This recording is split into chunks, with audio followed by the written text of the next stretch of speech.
Guru Brahma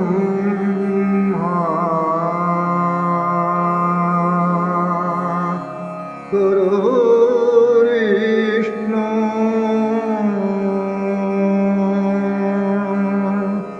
Guru Devo Maheshwara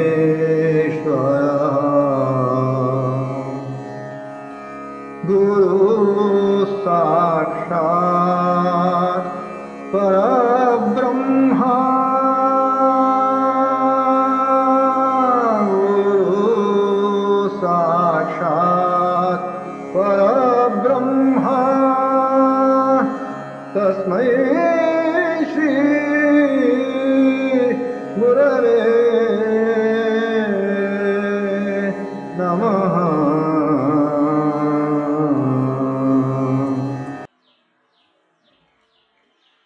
Today you have the last topic for you to study,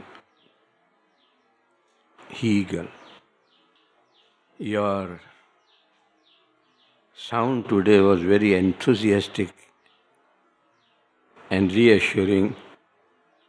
Anyway, the last topic to be studied, we shall take up Hegel.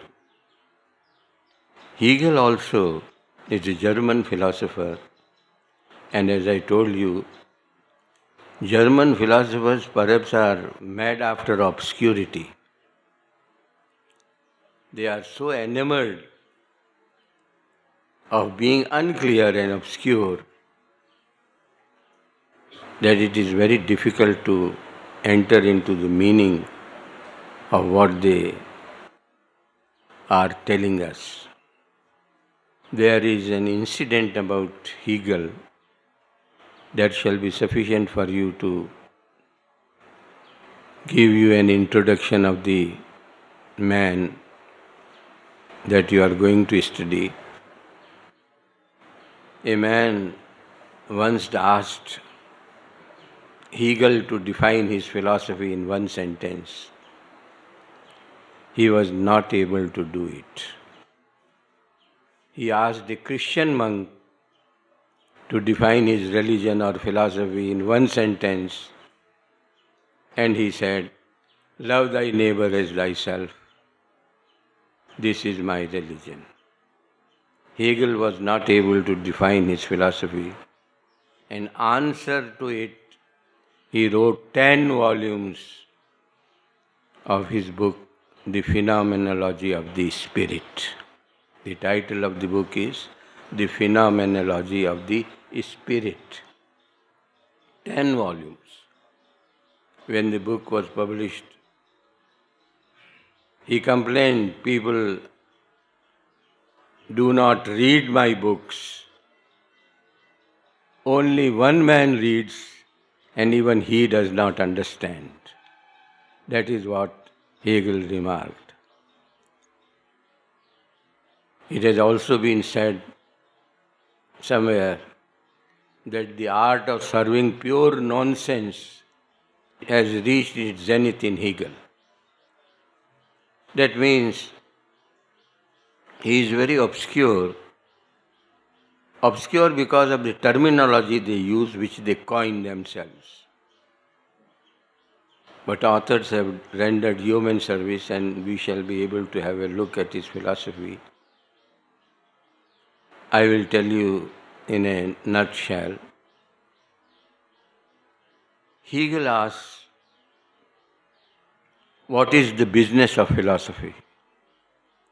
What is the job of philosophy? What is the role of philosophy in life?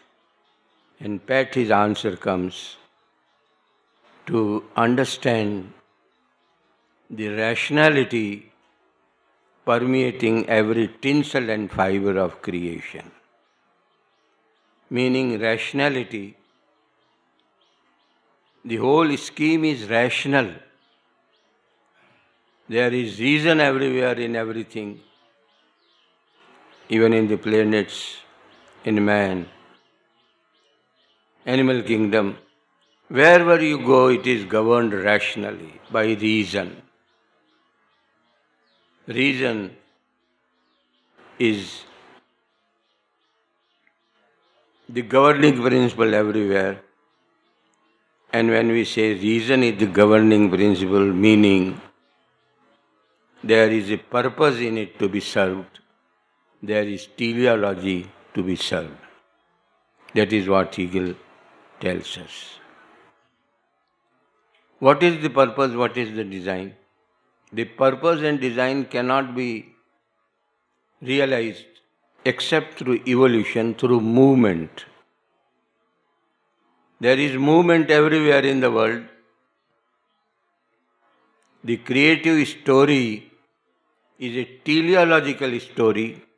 It is designed to achieve a particular end, a goal, a destination. What is that destination? His answer is the real is rational. The real is rational. Philosophy, as you saw right from the beginning, is an study in the nature and structure of reality. He says the real is rational. There is no caprice or whim involved. It is all a purely guided and governed movement. And really crafty politicians have abused this principle and said the state also should be able to guide and govern the individual, which is an abuse of the Hegelian philosophy. But somehow philosophy has many overtones. The real is rational. We have to understand it. God,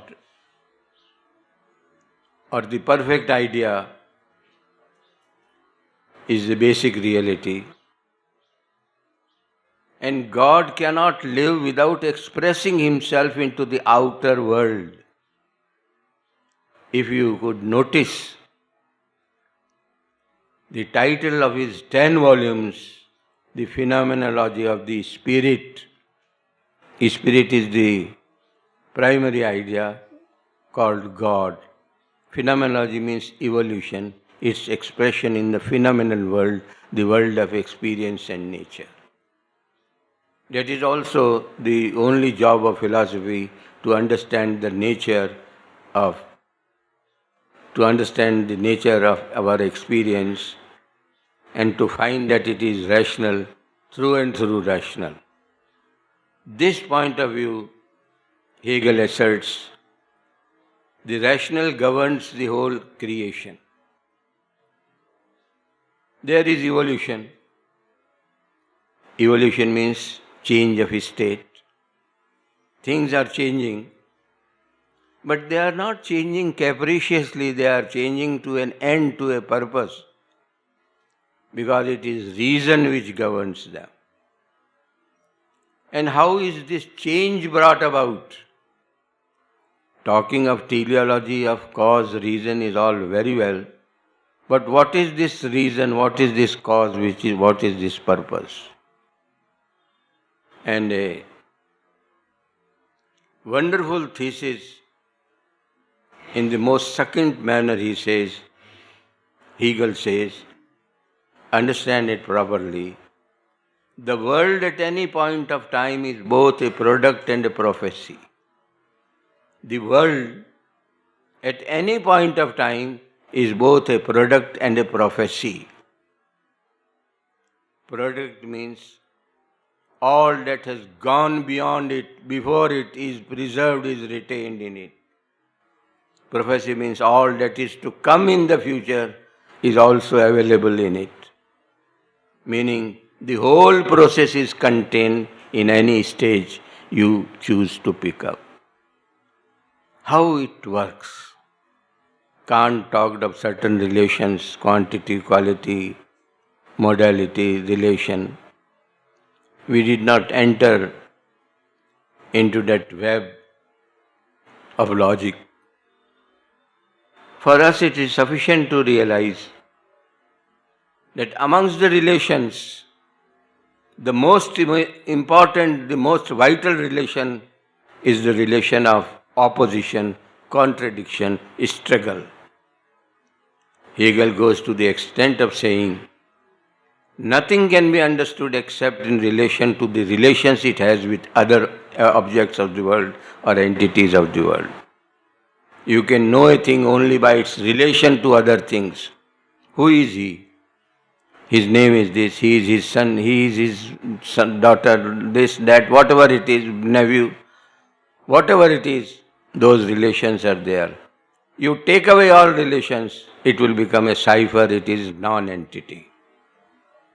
A very cruel remark on our concept of Brahman, who is bereft of all relation. A very fashionable modern system in Western philosophy, in thought, Western philosophical thought is logical positivism. They scoff at our notion of Brahman being attributeless because they cannot understand anything to be apart from any relation. Anyway, that is their point of view. He says the relation of contradiction, struggle, combat, fighting, that is the most important relation. And without this relation, the world cannot progress also. That is why German politicians have got immense handle for justification of war. Struggle, war, fighting, combat. When he says, the world at any point of time is both a product and a prophecy. What is to come in the future is also contained in it, in a seed form. Every stage pines to negate itself in a higher state. You have talked of evolution, you have posited the change in stage, the change in status. It is the pining, it is the perennial desire of any stage to negate itself in a higher stage. Mark the use of the word retain, to negate. When you outreach yourself, that is what he says is the desire of nature to outreach itself, to go beyond it. He is not hinting at rejecting or at throwing away of the previous stage. It is not rejected, it is not thrown away. It is retained. That is why he talks of it being a product. Things are not rejected and thrown away. They are kept intact, but there is a process, and what is the process? It is expressed in his dialectical method. Dialectical method. It is a form of argument. The argument is very simple. Take any stage, you call it thesis. It is given to you, what is given to you is called a thesis. Thesis evolves, aspires to outreach itself, to go beyond it, and in going beyond it, it sheds its original idea, concept, structure, nature, whatever it is. It is outreaching itself, it is not rejecting the previous stage. The stage given to you, which you have called thesis, has an inevitability of throwing up its opposite within itself. Inevitable, it has got to be there, it is bound to be there. It is not choice or discretion. It will throw up its opposite within itself. And when it throws up its opposite, there is bound to be struggle between the two. This he calls the antithesis. As I told you, the opposite, meaning the opposite of thesis, what is given is thesis, what is thrown up is antithesis. There will be a combat between the two a number of times. Initially, every time the antithesis will be defeated. But in every struggle, the thesis also will be mauled, injured, wounded. It will not remain the same it was. It will also be affected. But at one point at the end, the antithesis will triumph, get the better of thesis, and another stage will be introduced, will take over, known as the synthesis. Thesis will inevitably breed antithesis. The combat between the two, struggle is their raison d'etre, is their reason for the being of everything. Struggle is the story of life, as he says. The synthesis will be thrown up, and the process will go on like this endlessly, evolving new forms, new natures, new structures, and like this.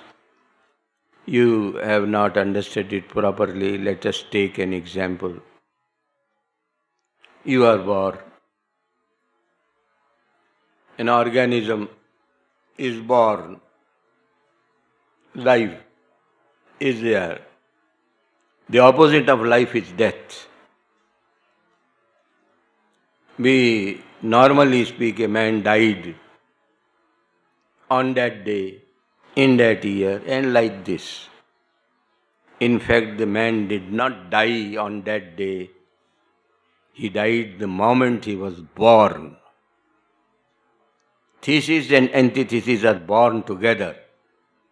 There is an inherent inevitability in this thesis to throw up its opposite. And as the opposites won't go well together, there has always been a number of struggles between the two. You fall ill so many times. Life is affected, is challenged. Every time you get the better of it, but every time you are weakened also. You do not remain that strong, you are weakened also. Ultimately, there is a final struggle between life and death. Death triumphs and life gives up. But it is not lost. The remnants are retained within the process. The entire story is not at one stage, it is the story of the whole struggle of the whole stage. That is the story. If you care to look back at your own inheritance, the Upanishadic philosophers proclaimed, nothing is to be rejected, everything is to be accepted and elevated. Nothing is to be rejected, meaning nothing is lost. Everything is retained. Everything is to be accepted and elevated. Nothing is rejected, nothing is cast away, nothing is thrown away. Everything is accepted and elevated. It is raised into a higher state. As he tells us, the lower stage has an inspiration to negate itself, not to cancel itself. That is the process, that is how the world movement takes place. It is all rational, it is all willed, it is all desired and served to meet a goal and end. The process you have seen, the dialectical process is like this. There is also the desire in the divine mind, in God as the idea, to realize itself in the outside, outer world, in the phenomenal world, as Kant called the real word noumena, and the world of experience phenomena. Hegel also says the noumena aspires to reveal itself in the phenomena, and as it beholds itself in the outside world, it realizes how adequate its expression has been. The divine mind cannot live without beholding itself in the mirror. When once you are very well done up and you are going out, You cannot help without looking yourself into the mirror how you look like. The divine mind also beholds itself in a mirror of its phenomenal expression. When the phenomenal expression and the noumena within, the noumena which is at the beginning, become identical, coalesce is the word they use, they become one. That is the end of the story, and the idea has realized itself, expressed itself thoroughly in the phenomenal world, and that is the end of the story. Hari Om, and that is also my end of service in Gurudev's mission. May it be accepted, and now you can ask me whatever you like. This is the time I gave you. You can ask me whatever you were jumping with questions at the beginning. Where have they all gone away? Your study also is a process. At the end of the story, you realize what, yes, what do you want to ask? No, nobody has a question. No, the tradition is not for guests to interact. You can ask me afterward, not in the class. That is beyond my purview.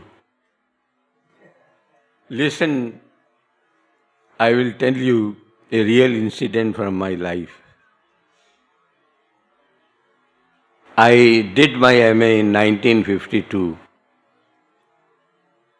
Exams, final exams usually are held in the month of March end or April beginning.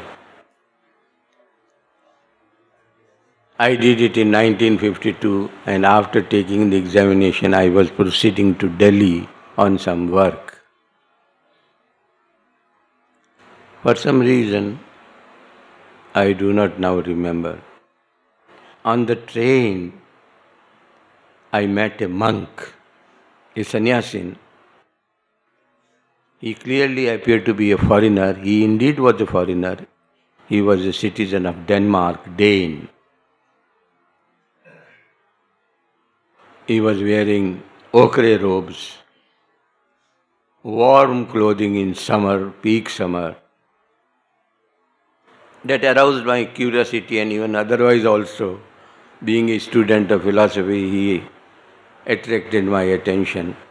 I cut up some conversation with him. He told me his name was Shunyata. Shunya is the Buddhistic school, and Ta is from Taoism, a school of thought in China. I could understand that, being a student of philosophy. I asked him where he was from, and he told me he was returning from Raman Maharshi ashram. Students from South India know it very well. Raman Maharshi's ashram. I was myself very curious to know about Raman Maharshi in those days, because I had studied his philosophy of silence, and that impressed me a lot. So I carried on the conversation with him. Then I asked him, did Raman Maharshi entertain questions from the audience? He said, yes. Every day in the morning there were sessions, and people asked him all sorts of questions, and he answered them, met them very amiably, not like me curtly, very amiably. Then I asked him, did you ask him a question any time? He told me, once it so happened, the master called him out and asked, Shunyata, how is it you never ask a question? Shunyata told me he stood up and very apologetically answered the master, saying, Master, I have no question to ask you. All things stand so clear. This is what he told Master Raman Maharshi. I am not that stature man. You need not tell me. I know you have all the confusion within you. You can ask a question, but you don't know where to start from. You have all the difficulties, I know it. because in 2 months' time, it is very cruel on my part to teach you so much of Western philosophy. Yes, anyway, what do you want to ask? Brother, you are required to have an outline acquaintance, means you must get to know what is there, that's all, not the details. It is not a matter of small satisfaction that I have taught you 3 papers in Western philosophy. In universities, 1 paper extends from Thales to Socrates, at the most, or sophists only. Another extends from sophists to Descartes. The third extends from Descartes to Hegel. 3 papers I have taught you. Of course, I cannot teach you all the philosophers, hundreds of philosophers are there, but I gave you an introduction to almost every school of thought. That is enough for you. You must have an acquaintance, a passing acquaintance with what is there in Western philosophy. And why should you read Western philosophy? As rational human beings, you should know how your fellow beings on the other side of the globe have solved the problem, tackled the problem of existence and experience. Philosophy deals only with the problem of existence and experience. What is this life? What does it mean? What is its rationale? What is its meaning? What is its end? And how do you explain the content of your experience in this world? Is it determined? Is it free? All these questions, have been taken up both in the East and in the West. You naturally, being rational being, are curious to know what answer they gave to this problem. It is a very interesting study. That was the intention and the effort to it. Yes, what else? You want to know about Saint Aquinas. The other man wants to know about Saint Augustine. The third wants to know about Kant. The fourth wants to know about Plato. Where will I be? What is your pointed question that you ask me? What do you want to know about Aquinas? Tell me. His life is impressive, it appears. What the modern philosophers of Western think about our philosophy in Upanishads are written. Now, Who is asking this question? Yes. No, I want to locate the voice. Yes. He raised the hand. Luckily, I am not so blind as yet. See, it is human nature to extol his own thing. A student of philosophy should rid of it at all costs. He should be balanced and objective through and through. And the joy of learning philosophy is in this only. How you realize and reconcile the experience on the two sides. Hegel says, the realized idea is at the end. Indian philosopher says, moksha is at the end. The phraseology, the verbiology is different. The content is the same. The mystical experience in the East or in the West, though mystical experience is not very much encouraged in the West, for a reason being its non-verifiability. Mystical experience is not verifiable in the hands of others. This table is there, it is verifiable in the hands of all of us. But the experience of it is peculiar to the subject, one person only, is not available to all. Even then, there is great similarity. It is a very interesting study and very rewarding. You should not be prejudiced and carried away by the thought that your system is superior. Nobody's system, it is human being's system. It is man's system. It is man's effort. It is man's reach. It is man's achievement. Wherever he is in the East or West doesn't matter. He is man only. He is of the class of man. And this is what he has achieved. West appears to have been more inclined towards scientific researches. The comforts that they have arrived at are available to us also. They did not monopolize to themselves only. There is so much of trade difficulties these days. A simple example, the drugs they market. They have spent money like water on research, arrived at a particular drug. The drug is in the market, you purchase it, you analyze it, and you bring it into production. At no cost. They spend money like water in arriving research by research at this point. Will they not zealously guard their interest? This trade war goes on, but the fruits of man's effort and labor are available to the entire mankind. So we should have a vision, a largeness of heart. We should honestly, we may not be that well, honestly approach that it is man's effort, and wherever you find success, it is man's success and it is to man's glory. That is my point of view. Yes? Okay? Aquinas, what do you want to know about Aquinas? Ask me, what do you want to know?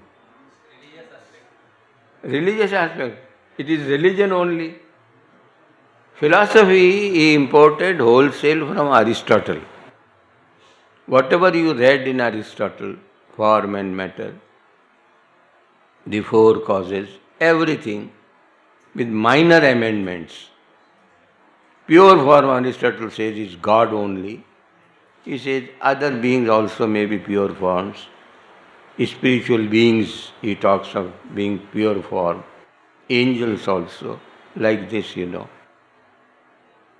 But wonderful contribution he has made is, miracles are there, but they should not be contradictory to reason. Nothing should or can happen against reason. By miracle mongering, if you want to convey the idea that anything is possible under the sun, is ordinarily not correct. Nothing can happen against the regime of reason. That is what he concedes. He is a saint. On one side he says,